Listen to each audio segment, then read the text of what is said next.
So let's read a given question. The question says, figure shows a wedge of mass 2 kg resting on a frictionless floor. A block of mass 1 kg is kept on the wedge, and the wedge is given an acceleration of 5 meter per second squared towards right. Then option A, given a block will remain stationary with respect to wedge. Option B, the block will have an acceleration of 1 meter per second square with respect to the wedge. C option, given a normal reaction on the block is 11 Newton. Option D, net force acting on the wedge is 2 Newton. So इस question का जो की concept we need to understand is the concept of pseudo force. So pseudo force basically comes into picture when we observe the motion in non-inertial frame of reference, यानी कि कोई accelerated frame है जिससे हम motion को observe कर रहे हैं. So that is where pseudo force comes into picture. अब यहाँ पे सूडो फोर्स हम लगाते क्यों है? Pseudo force is applied because to make Newton's law applicable over there, because हमें पता है Newton's law is directly applicable to the inertial frame, ठीक है ना. बट नॉन इनर्शियल फ्रेम को हम नॉन इनर्शियल फ्रेम पे Newton's law can be made applicable by using the concept of pseudo force. अब ये सूडो फोर्स लगाते किस तरीके से? Along with the question we will try to understand this. So let's suppose ये हमारा block है, सॉरी ये हमारा वेज है, दिस इज द वेज और एंगल भी गिवन है इसका 37 डिग्री, ठीक है.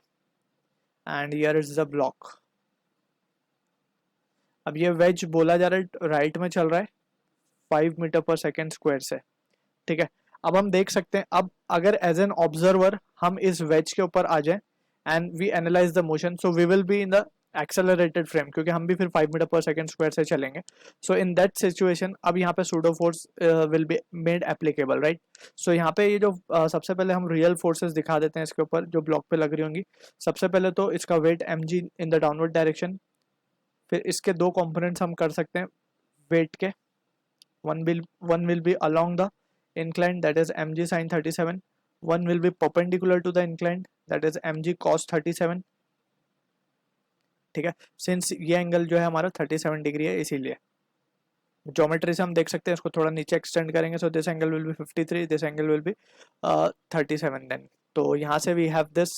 अब इसके बाद सूडो फोर्स अप्लाई करना है हमें इस ब्लॉक 1 kg वाले ब्लॉक पे. तो हम जिस एक्सेलरेशन इज टुवर्ड्स राइट, तो हम इस ब्लॉक के ऊपर एक्सेलरेशन टुवर्ड्स लेफ्ट दिखाएंगे. So this is how we apply pseudo force. और सूडो फोर्स की वैल्यू हम क्या लिखेंगे? Mass into acceleration. Simple, mass जो भी है 1 kg और एक्सेलरेशन है 5 metre per second square. So this is how we apply the pseudo force. अब इस सूडो फोर्स को ऑल्सो वी कैन सी के एक नॉर्मल रिएक्शन लग रहा होगा from the wedge on the block, ठीक है.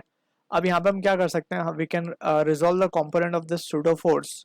सो इसका एक कंपोनेंट इस तरीके से जाएगा. सिंस ये एंगल हमें 37 मिला था, ये 53, so again this will be 37. सो ये हो जाएगा हमारे पास एम ए कॉस 37 एंड एक कंपोनेंट इसका नीचे की तरफ आएगा, तो उसको हम यहाँ शो कर देते हैं एम ए साइन 37, ठीक है. सो इस तरीके से we have shown all the forces. Now अब हमें एक एक करके चीज़ों को एनालाइज करना है. Since we are analysing it with respect to wedge, तो सारी चीज़ें हमें विद रिस्पेक्ट टू वेज मिलेंगी. अब सो ऑप्शन ए की अगर हम बात करें, सो हमें बोला गया block will remain stationary with respect to wedge. तो क्या ऐसा होगा? वो हमें चेक करना होगा. सो उसके लिए अगर स्टेशनरी होना है तो M A cos 37 should be equals to M G sine 37. तो हम चेक करते हैं whether we are getting the result और नॉट. तो सबसे पहले हम लिखते हैं, let's suppose by Newton's second law we can apply F net is equals to ma. so F net हम देख सकते हैं. लेट्स सपोज हम मान लेते हैं कि ये ब्लॉक जो है इस तरीके से A से नीचे आ रहा है. We are just assuming it. नहीं भी आ रहा हो सकता है, नहीं आएगा तो acceleration comes out to be 0 और वी विल सी इट क्या आता है.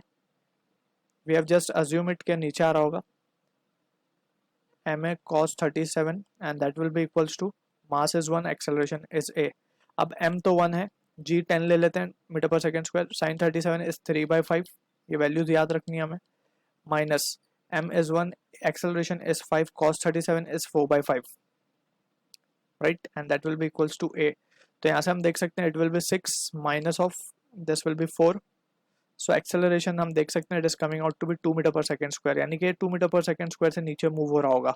सो इट इज नॉट स्टेशनरी, क्योंकि mg sin theta is more than ma cos 37. सो ये कहना कि stationary, this is incorrect. Option B में बोला गया the block will have an acceleration of with respect to H, this is also incorrect. ये तो 2 मीटर पर सेकेंड स्क्वायर मिल रहा है हमें, it is not 1।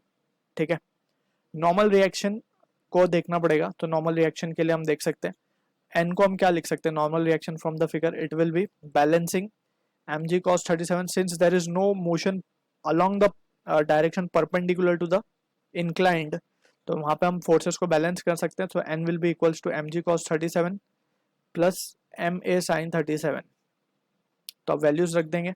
m is 1, g is 10, cos 37 is 4/5 plus m is 1, a is 5, sin 37 is 3/5। सो यहाँ से हम देख सकते हैं इट विल बी 8, यहाँ पे होएगा 3, so this is coming out to be 11 newton. So this is the correct answer for the question.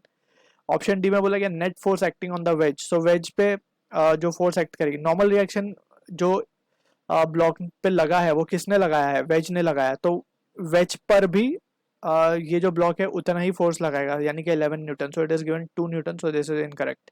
So C will be the answer for this question. I hope you understood the solution. All the best.